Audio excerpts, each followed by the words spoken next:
చాలా బాధేస్తుంది. ఆ రోజు సైబరాబాద్ నగరాన్ని నిర్మాణం చేశాను. నా కోసరం చేయలా, మా పిల్లల కోసరం చేశా, ప్రజల కోసరం చేశా.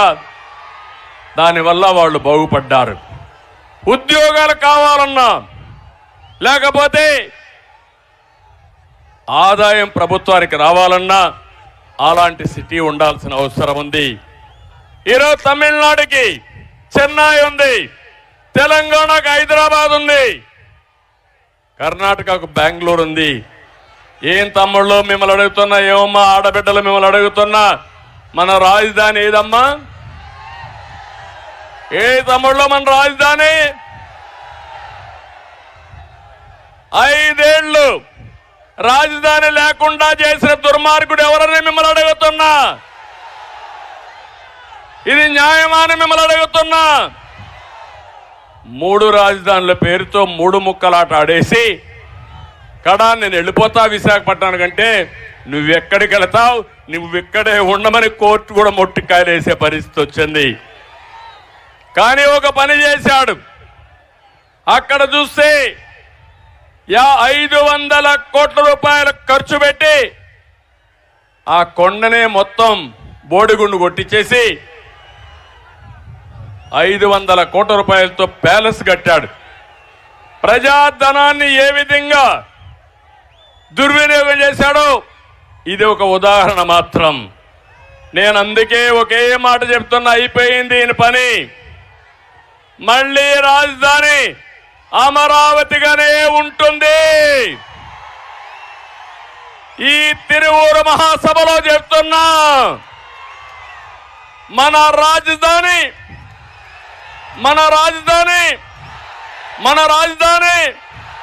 మీరు గర్వంగా చెప్పుకునే రోజు తొందరలోనే ఉంటుందని మీ అందరికీ హామీ ఇస్తున్నా. ఒకప్పుడు దేవతల రాజధాని అమరావతి, 5 కోట్ల ప్రజా రాజధాని మన అమరావతి. అది జరుగుతుందని చెప్పి కూడా నేను మీకు తెలియజేస్తున్నా. ఇంకో పక్క యువత, మా తమ్ముళ్ళు ఎక్కడ పోయినా మా తమ్ముళ్ళు, చాలా తమ్ముళ్ళు, మహిళలు కూడా, యువతకు సంబంధించిన అందరూ పెద్ద ఎత్తున వస్తున్నారు. మీరు ప్రధాన బాధితులు. ఈ ముఖ్యమంత్రి చేతిలో జాబ్ క్యాలెండర్ వచ్చిందా అని మిమ్మల్ని అడుగుతున్నా. డిఎస్సీ పెట్టాడా అని మిమ్మల్ని అడుగుతున్నా. పెట్టే ఆలోచన ఉందా అని అడుగుతున్నా. పెట్టుబడులు వచ్చాయని మిమ్మల్ని అడుగుతున్నా. తమ్ముళ్ళు, నిరుద్యోగంలో దేశంలో ఎవరు టాప్ అంటే మనమే టాప్.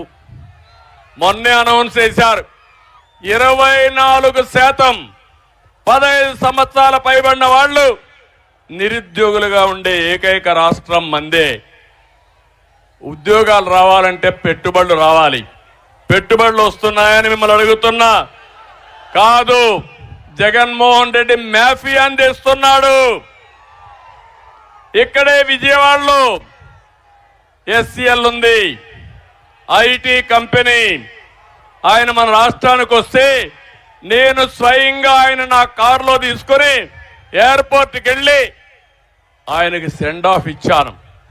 దాంతో ఆయన ఆలోచించాడు, ఈ రాష్ట్రంలో పెట్టుబడులు పెట్టాలని, కొన్ని వేల మందికి ఉద్యోగాలు వచ్చే విధంగా SCL కంపెనీని తీసుకొచ్చాం. హైదరాబాద్ లో మైక్రోసాఫ్ట్ వచ్చినా, లేకపోతే అనేక ఐటీ కంపెనీలు వచ్చినా దాని వెనకాల నా కృషి ఉంది. ఈరోజు ఆటో పైలట్లో అందరూ వచ్చి పెట్టుబడులు పెట్టే పరిస్థితికి వచ్చారు. ఇంకో పక్క మనం పెట్టుబడులు తెచ్చాం. జగన్ ప్రభుత్వం మాత్రం టెర్రరిజాన్ని తీసుకొచ్చి పెట్టుబడులన్నీ తరిమేసే పరిస్థితికి వచ్చాడు. మనం ఉద్యోగాలు తెచ్చాం, జగన్ గంజాయి తెచ్చాడు. అవునా కాదా అని మిమ్మల్ని అడుగుతున్నా. ఊరూర్లో గంజాయి ఉందా లేదా? తమిళలో గంజాయి లేకపోతే మీరు అడగతారు. మీరు అడగకుండా ఉండాలంటే మీ అందరినీ గంజాయి మత్తులో పెట్టేస్తే మీరు ఏమైనా పర్వాలేదనుకుంటున్నాడు ఈ ముఖ్యమంత్రి. చాలా దుర్మార్గం. ఆ గంజాయి తప్పని నేను అడిగితే తెలుగుదేశం పార్టీ అడిగితే తెలుగుదేశం పార్టీ పైన దాడి చేసిన నీచులు ఈ వైఎస్ఆర్ కాంగ్రెస్ పార్టీ అని చెప్పి కూడా నేను మీకు తెలియజేస్తున్నా. మళ్ళీ అడుగుతున్నా యువతని, తమ్ముళ్ళు హుషారుగా ఉన్నారా లేదా? సైకిల్ ఎక్కండి, తెలుగుదేశం జనసేన జెండాలు పట్టుకోండి, ఊరు వెళ్ళండి, ప్రజల్ని చైతన్యవంతులు చేయండి. మీ భవిష్యత్తుకు భరోసా నాదని మరొకసారి హామీ ఇస్తున్నా. సిద్ధమా అని మిమ్మల్ని అడుగుతున్నా. 100 రోజులు ఇంకా తగ్గింది, 3 నెలలు, రోజుకు 4-5 గంటలు మీరు పనిచేయండి. మీ భవిష్యత్తు బంగారు భవిష్యత్తు చేసే బాధ్యత మన యువతని ప్రపంచంలోనే నెంబర్ 1 గా తయారు చేసే బాధ్యత మాదని మరొకసారి హామీ ఇస్తున్నా. సిద్ధమా యువత అని అడుగుతున్నా.